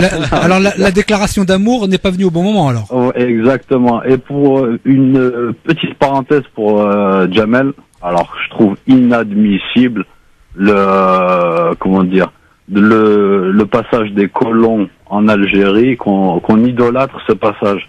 Mais bien sûr que c'est ignoble, bien sûr. Oui, mais alors, dès que j'entends, en plus, je sais pas si on peut se tutoyer, mais... On se tutoie. Ok. Dès que tu dis, je regrette... non. Que... Non. Ma chère, il n'a pas dit ça. Je n'ai pas dit ça. J'ai précisé d'ailleurs, voilà. Je lui ai fait préciser. Christophe a bien précisé, et je reprécise... Si j'ai la chance de m'appeler Jamel, d'être né libre, etc., c'est grâce à nos révolutionnaires. 1830, j'aurais voulu que ça n'existe jamais. J'ai simplement dit que face à l'exaspération de beaucoup d'Algériennes et d'Algériens, aussi bien en France qu'en Algérie, il m'est arrivé d'entendre des Algériens et des Algériennes me dire qu'est-ce qu'on a gagné avec l'indépendance. Ce n'est pas moi qui le dis, mais ça je pense que tu as dû l'entendre autour de toi. Ah mais c'est très bien. Voilà. Tu as fait le relais de cette parole, moi je vais faire le relais de la contre-parole. C'est la plupart des gens qui parlent comme ça, ils l'ont jamais vécu la colonisation. Hein. Je te dis tout de suite. Ils sont folkloriques des photos des années 60, alors que eux-mêmes, s'ils auraient participé à ça, ils auraient été juste dans le décor. Ils auraient pas été au premier plan. À savoir que les colons en Algérie, c'est eux qui avaient tous les droits et les Arabes. Là, c'était l'apartheid. C'était l'apartheid, comme l'Afrique du Sud. Et personne n'accepterait cet état de fait. Ce n'est pas, et c'est pour ça qu'il y a 1,5 million de personnes qui ont donné de leur vie pour qu'on soit libre. Donc ça, c'est un acquis de l'histoire et personne ne peut revenir dessus. Je dis simplement que l'expression de l'exaspération, c'est bien cela que je dis, l'expression de l'exaspération des Algériens et des Algériennes conduisent à aller jusqu'à cet extrême face au pouvoir politique algérien. Mais pas plus que cela. Pas plus question, les amis. Après, il faut pas diaboliser non plus le pouvoir algérien. Il leur a fait des beaux cadeaux aussi, qu'ils n'ont pas su saisir au bon moment, ou qui ne sont pas assez impliqués pour aller dedans. Bachir, question que j'ai à vous poser à tous les deux. Est-ce que aujourd'hui, comme je peux l'entendre et le lire aussi à droite et à gauche, ce qui s'est passé depuis le 22 février, et plus particulièrement la démission de Bouteflika, qui ne vaut que grâce à la volonté du peuple, qui n'a pas lâché, n'a rien lâché. Est-ce que aujourd'hui, certains disent que c'est aujourd'hui la réelle indépendance du pays qui démarre? Oui, dur, là, parce que enfin, je vais répondre en premier, parce que oui et non. Pourquoi? Parce que en fait, l'indépendance du pays, ils l'ont eu en 62, il y a pas de souci. Ils ont un drapeau, ils ont un hymne, ils ont eu un nom, il y a pas de souci. Mais derrière, c'est tellement large un pays, et je pense pas. Après, je parle pour tous les pays du monde. Je pense pas qu'une personne dirige un pays. Ça, c'est mon avis. Non, c'est pas une personne, il s'agit d'un clan, visiblement. Ouais, voilà. Et c'est valable pour tous les pays du monde, ça. Ça c'est. Ouais. Bon. Bah merci beaucoup Bachir en tout cas pour ton appel. À très bientôt. Merci, au revoir. Tu disais c'est difficile à répondre à cette question de Jamel. Oui. On peut le lire en tout cas. Tu l'as lu comme moi. Bien sûr. Ce qui s'est passé le 2 avril, c'est voilà déjà le fait qu'il abandonne ce fameux 5e mandat, plus après la démission du président Bouteflika. Certains disent c'est notre réelle indépendance qui démarre maintenant. Alors moi je dirais que le 22 février correspond au 1er novembre 54. D'une autre manière, c'est le début d'une révolution. Elle a duré 7 ans, de 54 à 62. Nous, on commence le 22 février et on ne sait pas quand est-ce que ça va terminer. Donc voilà un peu, c'est le 22 février correspond au 1er novembre 1954, avec une révolution évidemment, heureusement différente, mais je ne serais pas étonné qu'elle demande autant de temps pour aboutir à une réelle indépendance. Donc, nous ne sommes pas encore indépendants. Idriss, il nous appelle des Yvelines. Bonsoir Idriss. Oui, bonsoir Christophe. Je suis ravi de vous avoir au téléphone parce que ça fait un petit moment déjà que j'essaye de vous appeler, mais bon, je peux pas vous écouter tous les jours. Ah. Bon. Alors, moi je voudrais. Vous avez les podcasts, remercier...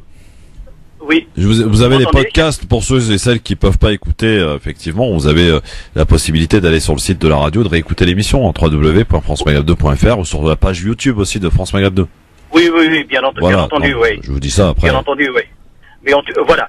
Mais je voulais juste revenir un petit peu à ce qui se passe en Algérie.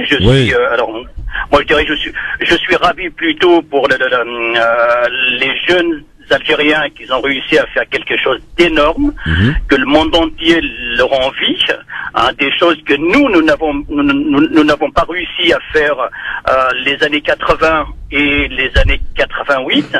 Voilà, que les jeunes maintenant ils ont réussi à le faire en donnant une bonne image de l'Algérie. C'est pas celle que Bouteflika nous a toujours renvoyée du peuple algérien vers l'extérieur. Et ça c'est d'une part, et puis d'autres choses aussi, c'est que quand j'entends les auditeurs dire que Bouteflika il a fait plein de choses pour son peuple pendant son quinquennat, son mandat, pendant les 20 ans, bah écoutez, moi je suis désolé, je veux bien qu'il me dise ce qu'il a fait pendant ces 20 ans. En dehors d'acheter la paix, la paix sociale, voire aussi de faire descendre des terroristes des montagnes, des gens que dans les villages les connaissent, ils ont le sang dans les mains, et on les a encouragés tout simplement de descendre, de vivre avec les gens qui les connaissent, enfin les gens qui ont fait des suicides.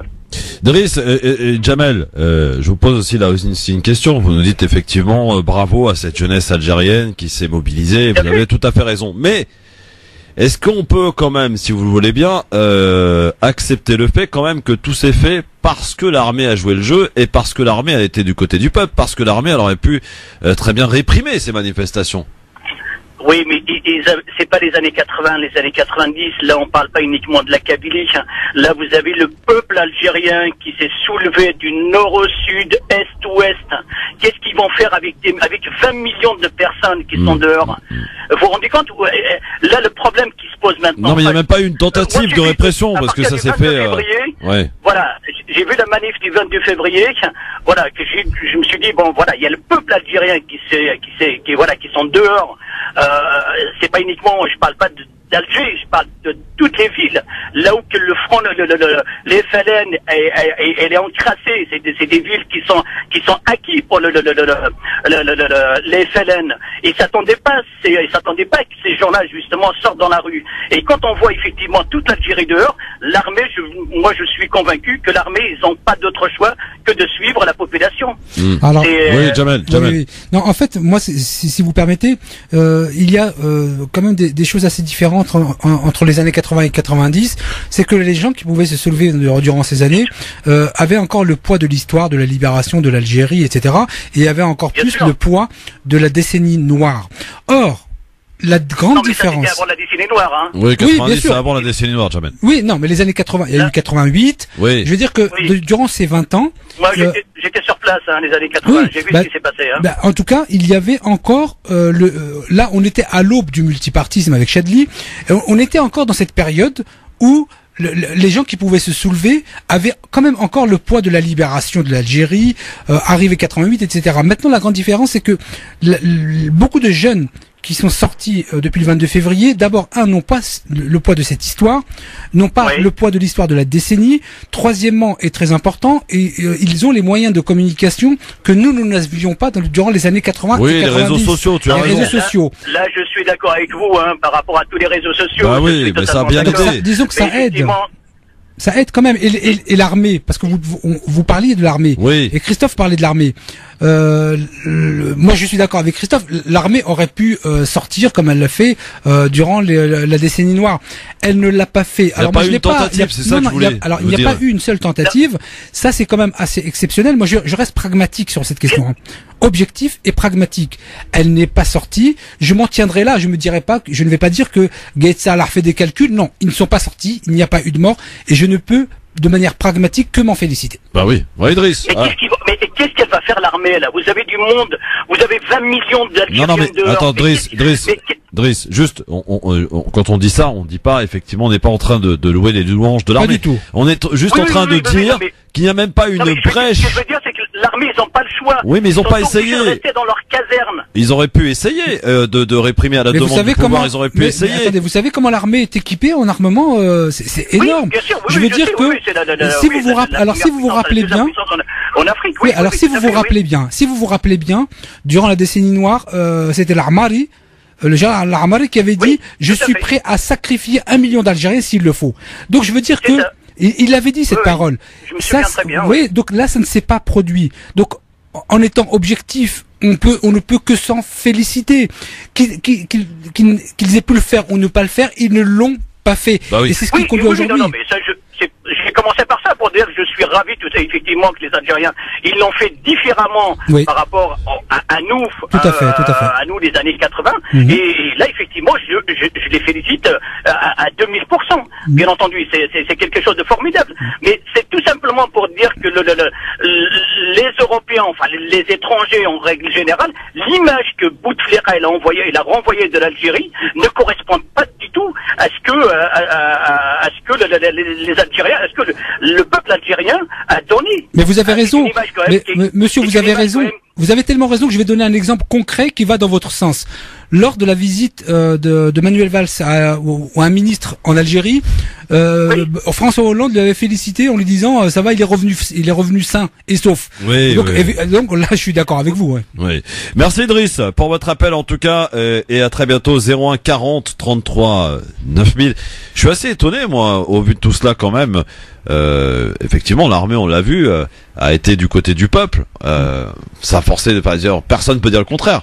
Et je suis un peu, comment dirais-je, je m'étonne des slogans anti-armée dans quelques-uns, en tout cas dans les manifestations. Ça s'explique comment, Jamel? Alors moi, je pense que durant des décennies, à chaque fois qu'une personne devait faire un business en Algérie, il fallait qu'il ait un général derrière lui. À chaque fois qu'on fait quelque chose d'important, il faut avoir même pas dans l'administration, mais un appui d'un général qui va être associé avec vous à 50%. Donc ça traîne depuis des décennies. Donc ça vient aussi en partie de là. Mais on a toujours eu, je vais le dire, une armée nationale forte, à laquelle il faut absolument tenir, parce que protéger les frontières de l'Algérie, les frontières accidentées de l'Algérie, vous passez de la Méditerranée en plein désert, ça n'est pas une chose aisée.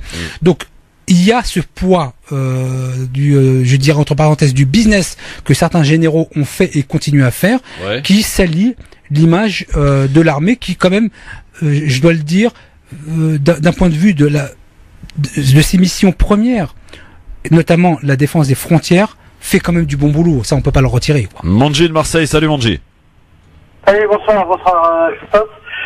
Bonsoir à ton invité. Alors je suis, par contre, moi, je suis étonné. Moi, la lettre de Bouteflika, bon, mais à la limite, j'avais dû dire le pense, parce que bon, moi, j'ai jamais reconnu en tant que président, ni la première, ni la deuxième, et encore moins la troisième et la quatrième.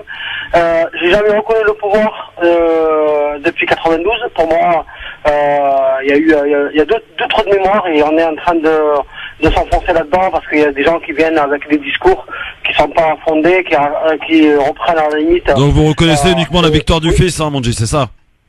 Pardon? Vous reconnaissez uniquement la victoire du fils en 92, c'est ça? Ah non, mais je reconnais la 88, je reconnais la constitution de 89, je reconnais la victoire de ceux qui ont gagné les élections, y compris le fils, quand le fils il a gagné les élections, je dis tout simplement, parce que souvent les gens répètent ça, j'ai jamais été partisan du fils, moi j'ai jamais adhéré à un parti, mais je faisais partie des étudiants libres pour la défense des choix du peuple, on était contre la république démocratique. Et quand je vois des gens maintenant s'offusquer de ce qui se passait, ils étaient où lorsqu'on a commencé à prendre les gens, les amener dans les camps du Sud?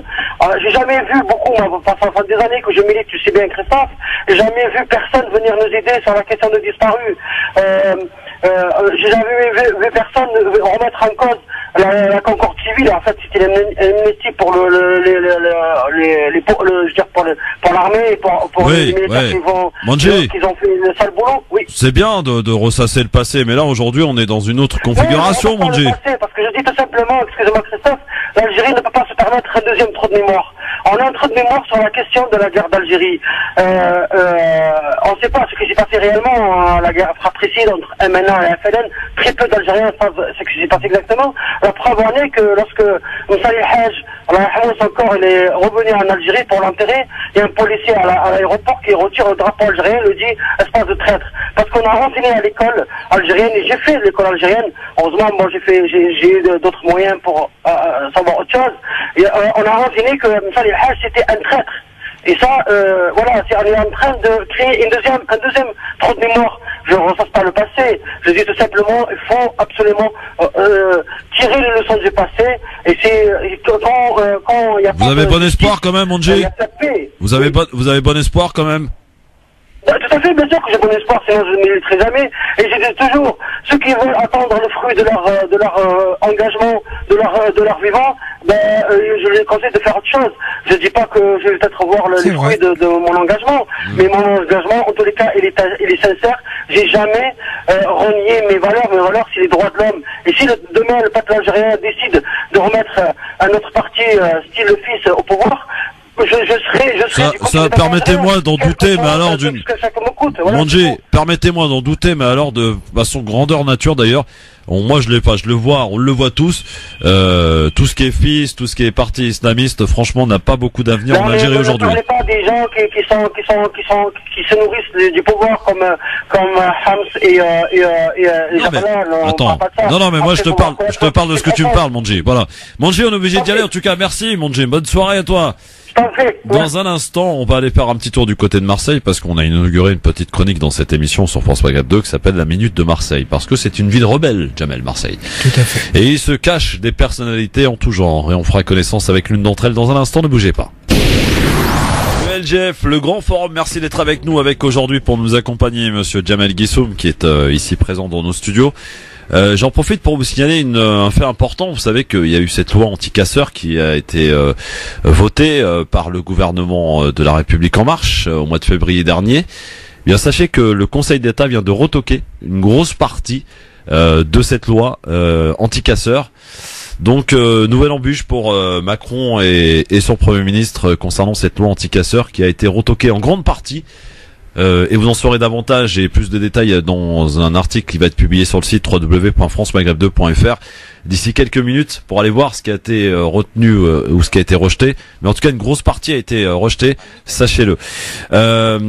Pour vous dire aussi que, bien entendu, la question que l'on vous pose à propos de la lettre de pardon donc envoyée hier aux Algériens par Bouteflika, elle est disponible dans les deux langues, cette lettre, en français et en arabe. Donc n'hésitez pas à aller la consulter sur le www.francemaghreb2.fr. Nous partons maintenant, mon cher Jamel, à Marseille.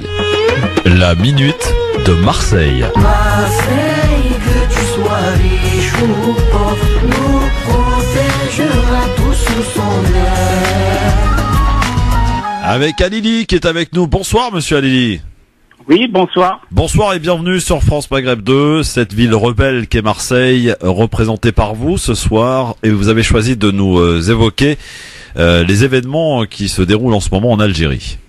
Je pense plutôt intervenir sur deux points essentiels que je considère qu'on n'aborde pas assez souvent. C'est le rôle des médias actuellement en Algérie, surtout qui porte sur cette transition démocratique qui a ébranlé en quelque sorte tous les pronostics de tous les géopoliticiens du monde entier. Voilà. Alors pour cela, je voudrais dire que vous savez bien que l'Algérie, les médias algériens sont tenus par une oligarchie politico-financière et qu'il est très difficile aujourd'hui de permettre aux citoyens d'avoir une possibilité d'émergence. Nous assistons aujourd'hui à ces médias à l'occupation totale du champ médiatique afin de ne pas permettre l'émergence de cette citoyenneté et surtout d'une transition fiable aux vœux du peuple algérien. Vous le constatez que bien souvent ces médias invitent les mêmes personnes pour venir parler et nous proposer des solutions à des problèmes qui n'ont jamais posé auparavant. Je trouve que on a actionné le cinquième pouvoir, c'est-à-dire que on voudrait aujourd'hui pouvoir museler l'opinion publique pour ne pas permettre une réelle concrétisation des aspirations du peuple algérien. Le deuxième problème, c'est que aujourd'hui, bien souvent, les gens ils disent que il faut laisser la place aux jeunes. Je crois qu'il y a une usurpation en quelque sorte de cette légitimité, parce que durant toute cette dictature, il y a eu des gens honnêtes et intègres qui ont milité, qui ont combattu cette dictature. Et aujourd'hui, ceux qui n'ont rien fait pour pouvoir un peu discréditer ceux qui ont bien travaillé, ceux qui ont été honnêtes et intègres, demandent à ce que la place soit laissée aux jeunes. Moi, je dirais que non. Il faudrait que la contribution de tous les Algériens puisse être apportée à la construction de cette nouvelle nation démocratique et qu'il n'est pas dit que les anciens ne pourraient pas participer à cela. Très bien, Lili. Bah écoutez, c'est entendu et j'allais dire que c'est même intéressant ce que vous nous dites. Effectivement, la jeunesse s'est emparée un petit peu de tout cela, mais un petit point, si vous me le permettez aussi. Oui. Nous assistons aujourd'hui à des propositions sur les médias et surtout sur tous les médias algériens et même sur les médias du net, à des propositions de personnalités variées. Moi, je dis que nul ne peut se prévaloir de la légitimité populaire avant un passage obligé aux urnes. C'est-à-dire que je considère que chaque citoyen ne représente aujourd'hui que sa propre personne. Toutes les propositions doivent être prises est discutée au même titre que celle formulée par les prétendues personnalités publiques. Ouais. Donc, c'est à cela que nous devrions nous atteler justement pour que nous ne soyons pas pris dans les sérails du pouvoir qui est toujours actuellement et qui persiste et qui signe. Merci Alélie, merci beaucoup et à demain avec une autre personnalité bien sûr à Marseille. Merci beaucoup, à très bientôt. Dis-moi Jamel, oui. Tout à l'heure un auditeur, Mondji, qui nous faisait part, qui s'offusquait du fait qu'on ait accueilli Missa Lehaj en lui enlevant le drapeau, en le considérant comme un traître. Donc en l'occurrence Mondji n'était pas franchement d'accord avec cela. Missa Lehaj c'était un traître. J'ai peur de faire une erreur d'histoire. Donc je ne connais pas exactement son histoire. En tout cas, c'est ce que j'ai entendu dire ici et là. Mais prendre une position sur ce sujet, ce serait hasardeux et irresponsable de ma part. Donc je ne suis pas apte à en dire quoi que ce soit. Bon, bah c'est bien, au moins quand on sait pas, on le dit, c'est bien. On le dit. Non, mais c'est important parce que important de le dire. 01 40 33 9000. Kamel est avec nous, bonsoir. Oui, bonsoir Jamal, bonsoir Christophe. Bonsoir. Kamel, il nous appelle d'où? De Paris. De Paris. Alors on vous écoute Kamel. Quelle est votre contribution, vous? Oui, ma contribution, avant toute contribution, je pense que la question n'a pas lieu d'être, Christophe, j'ai expliqué. Parce que regardez, si on suit l'histoire d'Algérie, parce que tout le monde la connaît maintenant, il y a eu tellement d'assassinats, il y a eu tellement de gens qui ont gêné ce gouvernement à la base du clan de Boumediene, parce que c'est le clan de Boumediene, qu'ils ont assassiné toute personne intelligente ou intellectuelle devant leur passage. À commencer par Krim Belkacem, qui est quand même l'un des plus grands et premiers héros d'Algérie, celui qui a conduit les accords d'Évian. N'oublions pas, il a été pendu, Ben Ramadan, pareil, plein de héros, Allah yarhamoum. Et après, il y a eu des événements. On a fait un coup d'État en 65. Oui. Il y a eu des morts aussi du côté d'Annaba. Le peuple de Bonnois peut en témoigner. Et après, suite à cela, il y a eu quand même pas mal d'autres événements où on a fait fuir pas mal d'intellectuels algériens, entre autres moi, y compris. J'ai fui l'Algérie. Donc, il y a beaucoup de médecins, beaucoup d'ingénieurs, beaucoup de cadres qui ont fui l'Algérie. Ils ont vidé la grise, la matière grise. La matière grise, effectivement. Et là maintenant, vous posez la question, vous dites, est-ce qu'il faudrait pardonner? Je suis désolé. Avant de prendre ce poste-là, il assume ses responsabilités. Il savait quoi il s'en tenait, et il savait que c'était une lourde responsabilité. Et donc, soit quand tu es capable et compétent, tu acceptes avec toutes les mesures et les conséquences, soit tu acceptes pas si tu n'es pas capable, ou si tu sais que tu es un voleur, donc tu as accepté. Moi, je pense que, avec le respect que je dois pour la personne, pour sa santé, l'Aïdib Chefa, voilà, il doit passer par le jugement. Il doit passer devant le juge. C'est tout. Tous doivent passer devant le juge.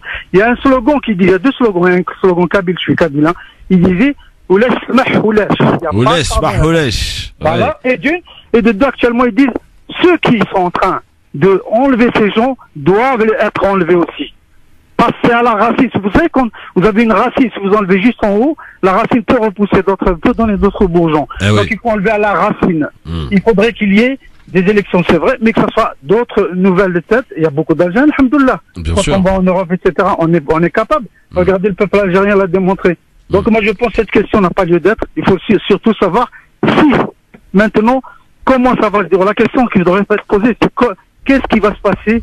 Comment on va sortir cet événement, cette situation. Voilà. Et je vous salue, je vous souhaite Telmer Tegma, merci beaucoup. À bientôt. 01 40 33 9000, transition toute faite, si je puis dire, mon cher Jamel, puisque tu organises le 14 avril prochain un rendez-vous, un événement. Alors, disons-nous davantage. Alors, c'est un événement que j'ai décidé de lancer, donc je ne représente personne, sinon ma propre personne, et je propose aux Algériens de France non pas de demander, mais d'exiger la démission immédiate, sans délai et sans discussion, de tous les élus, en tout cas les députés algériens de France, qui ont confisqué le pouvoir ici et que personne ne connaît. Donc la démarche, c'est de porter cet exigence de démission des 4 députés algériens de France que personne ne connaît, ou s'il y en a un qu'on connaît, c'est de la mauvaise manière. Donc, on exige en Algérie que ce système parte. Nous, en tant qu'Algériens de France, nous devons, en tout cas c'est ma tâche, de réunir tous les Algériens et les Algériennes pour exiger cette démission immédiate. Je précise aussi pourquoi, en tant que simple citoyen, je me suis engagé dans cette démarche. C'est que nous avons un député, je ne vais pas nommer Djamel Bourras, qui a été désigné en 2017 pour un second mandat et qui est le valet de Nasser Bouteflika, le frère du président, et qui est le valet de Ammar Saadani, qui était l'ancien secrétaire général du Front de Libération Nationale. Et ce député ne représentait que les intérêts de ces deux personnes. Elle n'a jamais représenter l'intérêt des Algériens de France, et elle a même voté l'article 51 de la Constitution qui nous met à part, nous Algériens de France, dans le schéma politique algérien. Donc ce que je voudrais faire en tant que citoyen, je tiens vraiment à le répéter, c'est une démarche citoyenne, et j'engage tous les Algériens et les Algériennes de France à me rejoindre pour le dimanche 14 avril 2019, de 15h à 19h, au 9-11 rue Génin, G-E-N-I-N, à Saint-Denis. Et donc la station de métro, c'est Porte de Paris, pour venir et nous réunir ensemble. Donc il n'y a pas de hiérarchie, hein.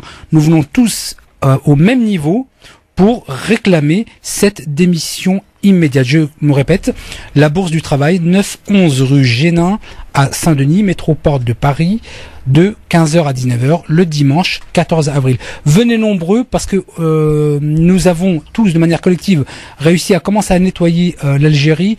Il faut aussi que l'on nettoie tous ensemble ici. Voilà le message que je voulais faire passer. Eh ben c'est fait, c'est entendu en tout cas. Hein, le 14 avril, oui. Prochain, effectivement, à la Bourse du Travail de Saint-Denis, que tout le monde connaît. Tout à fait, tout à fait. Fatima est avec nous. Bonsoir. Bonsoir Christophe. Bonsoir. Bonsoir à votre invité. Bonsoir. Tout d'abord, je voudrais dire à mon ami que lui, il habite en France et il veut que le fils criminel gagne en Algérie. L'Algérie n'a pas besoin du fils, et les manifestants ont montré que c'était pas des arriérés de l'an je sais pas combien. Ceci d'une part. D'autre part, moi je suis pour que on tourne la page. On ne reste pas on va juger celui-là et l'autre, on va perdre du temps. Il faut mettre des gens honnêtes, et des élections honnêtes, et tout ce qui était avant, Allah yisahal alayhim. Voilà. Pour monsieur, votre invité, oui. je lui dis que l'Algérie, ce n'est ni le Bangladesh, ni le Togo, ni les pays d'Afrique où quand on les voit, ils vivent encore à l'âge de pierre. Il y a énormément de choses qui ont été faites. Moi, je suis d'Oran. Donc, Oran a complètement changé. Les gens dans des villas, dans des machins. Il y a des lacunes. La santé, c'est zéro, je suis d'accord avec toi. Il y a un peu de chômage. Mais, petit à petit, les choses vont s'arranger.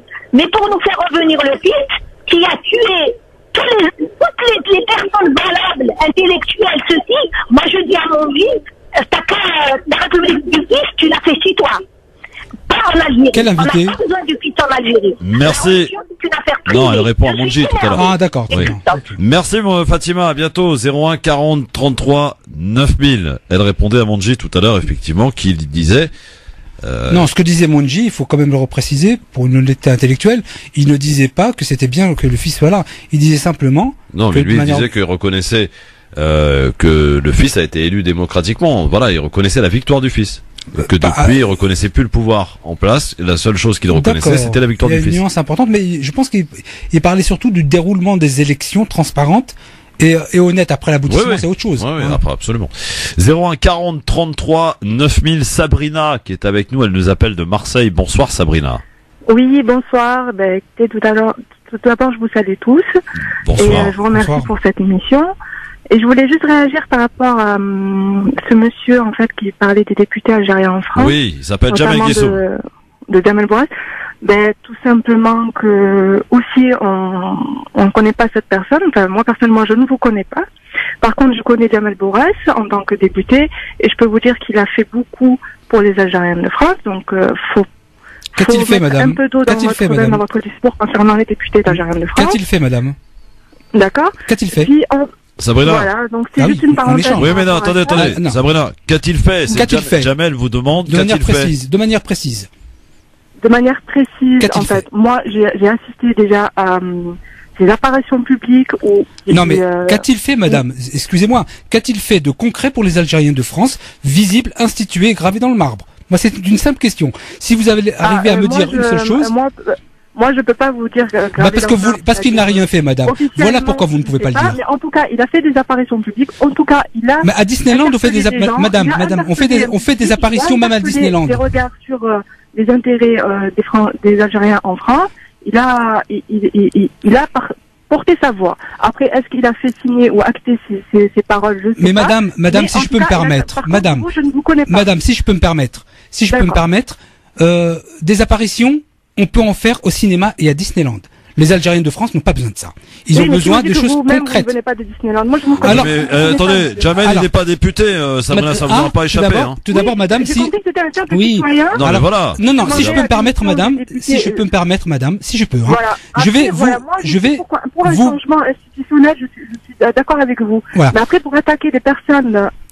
il n'a pas attaqué une personne en particulier, il a attaqué les députés. Non, j'ai attaqué, madame, si vous arrivez à me dire une seule chose qu'il ait faite de manière concrète et visible, j'annule la rencontre de dimanche. Mais vous ne pourrez pas le faire, madame. À savoir, vous avez raison de dire que vous connaissez Jamel Bourras et vous ne le connaissez pas. À moitié 20 alors donnez-moi le moitié plein. Alors donnez-moi, madame, donnez-moi le moitié plein. Je m'étonne que sur une radio on vous donne. Mais ne me donnez pas, madame. Donnez-moi le verre à moitié plein. Alors pas la moitié vide. Bougez pas, Sabrina. Sabrina. Sabrina. Non. Il n'y a personne pour les représenter et dire ce qu'ils ont fait.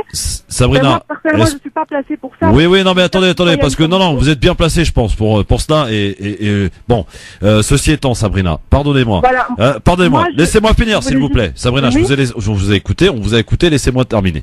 Ça fait à peu près quelques années quand même que ces gens-là sont élus, effectivement, et qu'ils sont députés. Pardonnez-moi, moi je m'appelle Christophe Roux, je ne me cache pas. Je suis à la tête de cette émission qui est très écoutée de plus en plus chaque jour.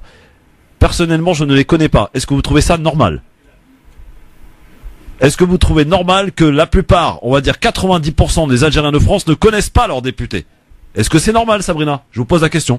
Oui, c'est pas normal. Bon, bah alors voilà. Ils n'ont pas fait ce travail, madame. Quand même que, enfin, vous les connaissez pas vous, mais il y a sûrement des gens qui les connaissent. Il y a sûrement des gens qui les connaissent sur les terrains. Bah vous, a priori, vous les connaissez. Vous êtes chanceuse. Pardon? J'ai dit, a priori, vous les connaissez, vous êtes chanceuse. Pardonnez-moi, on les a jamais entendus dans les médias. On les a jamais entendus s'adresser aux Algériens. On se demande, peut-être que c'est une facilité pour aller au pays. Mais bon. Excusez-moi, je me permets de vous répondre. C'est une question de point de vue. Est-ce que vous vous êtes posé la question pourquoi ils ne sont pas visibles, pourquoi ils n'ont pas la parole et pourquoi on n'entend rien? Dites-nous. Parce que tout simplement, c'est des gens, voilà, ils ont eu des postes des postes de députés. C'est seulement de nom. Ils ont dû se battre pour faire le peu qu'ils ont fait. Et c'est dommage que ce soit pas reconnu et qu'on leur jette la première pierre. Donc en plus par des citoyens algériens. Donc c'est une question de point de vue. Mais quand on n'est pas d'accord avec son député, madame, c'est normal. Mais attendez, vous sortez de quelle planète, madame? Sabrina, quand on n'est pas content de son député, on le fait savoir. Mais vous êtes sérieuse? Est-ce que vous êtes sérieuse, Sabrina? Moi, j'ai lu, par exemple, on va prendre quand on n'est pas content de son député, on se fait savoir. Mais bien sûr, madame. Mais attendez, ils sont élus, ils sont censés représenter les gens pour qui ils sont censés défendre. Je veux dire, on élit pas n'importe qui. Quand on élit un député, il est censé nous représenter, nous défendre. Et à partir du moment où cette personne n'est même pas connue. Répondez-moi, monsieur Christophe. Oui, Sabrina. Vous connaissez des campagnes qui ont été menées en France concernant la politique algérienne dans les consulats, dans les circonscriptions. Non, il n'y a rien. Non, il n'y a rien. Oui, absolument. Alors on peut pas c'est une coquille vide, madame, c'est tout. C'est une coquille vide. Voilà. Ils se comptent sur des dizaines de personnes. Mais rien ne les interdit, effectivement, et vous avez raison de dire cela. Mais qu'est-ce qui les autorise? Ce sont des arrivistes qui n'ont rien fait. Mais madame, bien sûr que, écoutez, qu'est-ce qui de dire ça. Pardon, Sabrina. Ils ont été élus par peu de personnes, d'accord? Ils ont fait peu de choses, d'accord? Mais ils ont été là. Sabrina. Je pense que certains même ont été occupés eux-mêmes de ce poste-là. Ils ne savaient pas que ils devaient servir de pantin, mais il y en a qui se rebellent, il y en a qui se rebellent pas. Justement, madame, justement, ils ont su. Tout est noir et tout est blanc. Sabrina, si on peut en placer une, ça serait bien. Ils ont su quand même, si vous le permettez, profiter effectivement. Et vous avez raison dans tout ce que vous dites, hein. Mais ils ont quand même su et accepter le fait d'avoir été élus par très peu de gens et de profiter de ces petits privilèges qu'ils ont effectivement depuis des années, depuis qu'ils sont députés, sans jamais rien faire pour les leurs.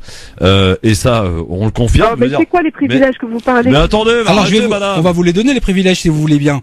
C'est 3 000 € par mois, des voyages gratuits. C'est des chambres d'hôtel de luxe à Alger.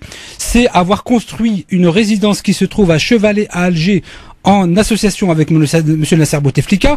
Le désavantage pour les Algériens, c'est que ce monsieur de Jamel Bourras a voté l'article 51, etc. On s'attaque pas qu'à Jamel Bourras. Non, on s'attaque à tous. Non, on s'attaque à tous. On fait pas de procès d'intention envers quelqu'un. Non, Christophe, je ne fais pas de procès d'intention. Simplement, il n'y a que Jamel Bourras qui est connu pour ses méfaits. Les autres, je ne les connais pas parce qu'ils n'ont rien fait. Quand madame dit, vous ne voyez que le verre à moitié vide. Si je demande à madame de me dire quel est simplement le moitié plein, elle ne pourra pas le faire. Et donc, voter un article 51 qui met de côté 4 millions et quelques d'Algériens et qui ne peuvent pas prendre des postes à responsabilité, si ça c'est représenter les Algériens de France, alors je suis désolé, madame. Je suis désolé. Mais qu'est-ce que vous proposez pour les Algériens de France que eux n'ont pas proposé? Alors vous demandez à quelqu'un qui n'a pas été élu de proposer des choses, des gens que vous soutenez qui n'ont pas fait. Oui. C'est logique ça? Bon. Ma chère Sabrina, on vous a entendu. Vous dites qu'ils n'ont rien fait, mais vous proposez quoi à part vous voulez quoi? Venez le 14 avril. Venez le 14 avril. Venez le 14 avril et ça sera diffusé en direct. Un problème diplomatique ou un problème en France par rapport à vos documents Sabrina, ça sonne creux quand même les arguments, pardon de vous le dire. Bon, Sabrina, en tout cas, on a fait un constat, il est terrible quand même. Ce constat, on est tous d'accord, vous aussi. Je ne suis pas seul, je suis pas seul à le faire. Non, mais moi je suis en fait un peu étonnée en tant qu'Algérienne. Je suis un peu étonnée en fait de tout, on va dire, de tout cet élan pour la démocratie, pour... Ah bon, pourquoi pourquoi vous êtes étonnée, Sabrina? Je suis étonnée dans le sens où j'ai l'impression que les intellectuels algériens, surtout pour le coup, par rapport à cette... J'ai attendu, peut-être je regarde pas la télé 24 heures sur 24 ni la radio, peut-être que je suis passée à côté, mais j'ai pas vu de réaction en fait... à part les réactions du peuple, à part les réactions de joie du peuple, de soulagement, etc.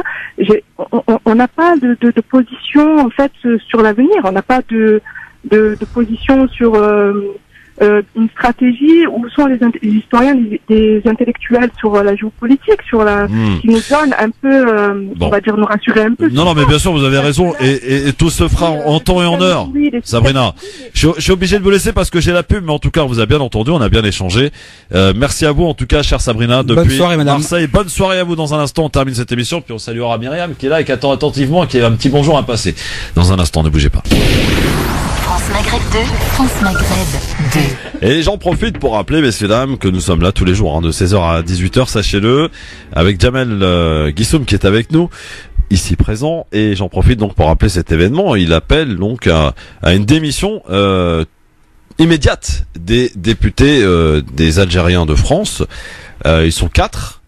Et je suis vraiment très curieux, je serais vraiment curieux d'ailleurs de faire un petit sondage, de voir est-ce que vous connaissez votre député algérien qui est censé représenter les Algériens de France? Est-ce que vous en connaissez au moins un?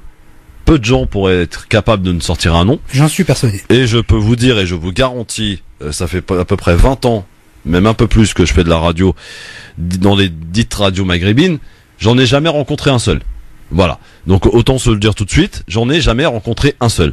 Où ils se trouvent, que font-ils, je ne le sais pas. Mais en tout cas, Jamel, lui, porte l'initiative de demander leur démission immédiate. Et ça se passe donc le dimanche 14 avril à Saint-Denis, à la Bourse du Travail de Saint-Denis. Comment va Myriam? Oui, ça va. Elle a passé un bon moment? Très bien, merci Christophe. Alors toi, tu voulais passer un petit message? Bah écoute, oui, je voulais dire bonjour à tous les Algériens, en France et en Algérie, et spécialement à tous les Marocains, en France et au Maroc. Parfait, Voilà. le message entendu, Merci, évidemment. Christophe. Salim est avec nous, il nous appelle de Marseille. Bonsoir Salim. Allô, oui, bonsoir. Bonsoir à vous. Christophe, bonsoir Jamel. Bonsoir. Moi, je suis à 4000% avec Monsieur Jamel Guessoum. Et pourtant, je suis de Marseille, je le connais pas. Moi, je défie n'importe quel Algérien qui connaît les bureaux des députés algériens en France, ou bien en Europe, ou bien en Amérique. Vous le connaissez, vous? Je suis à Salim. Marseille, je connais même pas le bureau de député de Samir Chabna ou de... Il y en a pas, je crois. Vous connaissez au moins leur nom déjà. Vous avez un sacré avantage. Hein. Ah, monsieur est citoyen algérien. Je vous parle en connaissance de cause, monsieur. Oui. Donc, je suis intéressé parce que il y a des radios locaux à Marseille. Oui. On les a jamais entendus ou voir. Juste pour les manifs, on les a jamais vus, puisqu'un, il représente la FLN et l'autre, il représente le parti de Belhaïd, je sais pas comment, le parti du Schtroumpf et tout ça. Bref, entre parenthèses. Mais il y a une chose que je suis à 4000% ou 5000%. Oui, allez-y, Salim.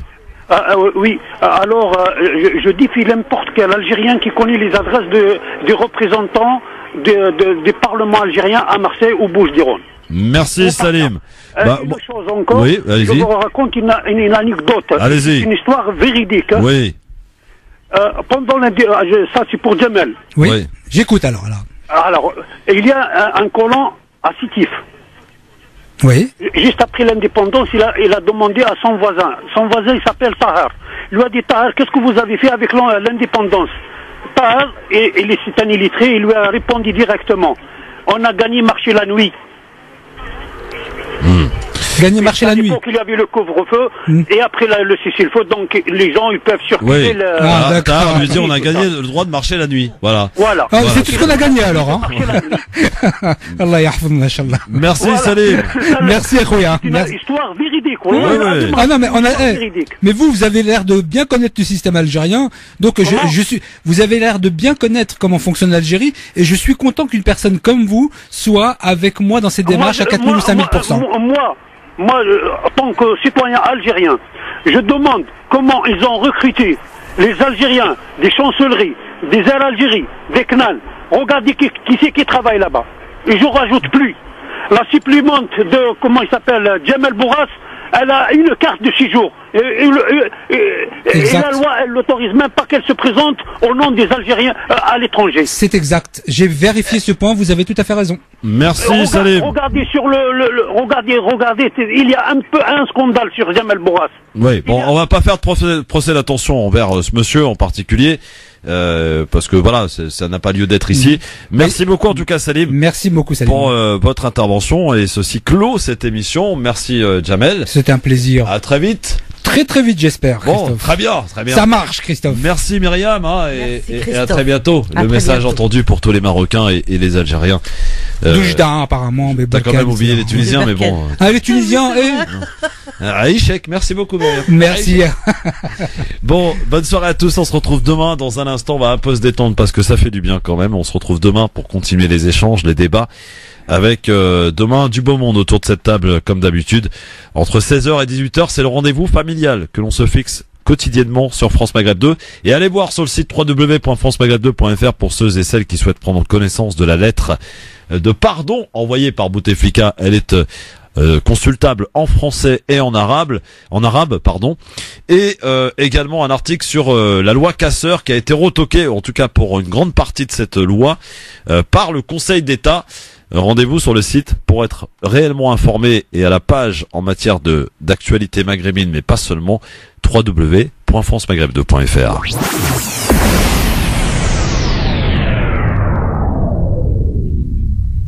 Merci d'écouter France Maghreb 2, il est exactement 18h. Marc Salbert pour l'actualité. Bonsoir Marc. Bonsoir, les Corses méritent mieux que les guerres de tranchées. C'est ce qu'Emmanuel Macron a lancé aux dirigeants nationalistes qui ont boycotté sa visite dans l'île. Le chef de l'État qui s'exprime devant des élus à Cozzano a également déploré que les nationalistes n'expriment pas de regrets sur l'assassinat du préfet Erignac. La mesure phare de la loi anti-casseurs, censurée par le Conseil constitutionnel. Il a retoqué l'article relatif aux interdictions administratives de manifester. Article contraire, dit le Conseil à la Constitution. Le groupuscule d'extrême droite Génération Identitaire reconnaît avoir reçu 2 dons du tueur des mosquées en Nouvelle-Zélande. 1 000 € versés en 2 fois en 2017. Génération Identitaire indique avoir transmis toutes les informations à la DGSI. Ni stratagème ni magouille, les avocats de Bernard Tapie ont défendu cet après-midi l'arbitrage qui lui avait octroyé 403 millions d'euros en 2008. Le parquet a requis 5 ans de prison contre l'homme d'affaires. Le jugement devrait être mis en délibéré. Aucun train ne circule actuellement entre Paris et Strasbourg à la suite d'une panne informatique à la gare de l'Est. La SNCF annonce que le trafic entre Paris et l'Est de la France restera très perturbé jusqu'à la fin de la journée. Jamais un gouvernement n'avait fait autant pour l'hébergement d'urgence. Réponse de Julien Denormandie à Blanche Gardin. L'humoriste a refusé d'être décoré de l'ordre des arts et des lettres en accusant le gouvernement de ne pas tenir ses promesses et de ne pas tout mettre en œuvre pour sortir les SDF de la rue.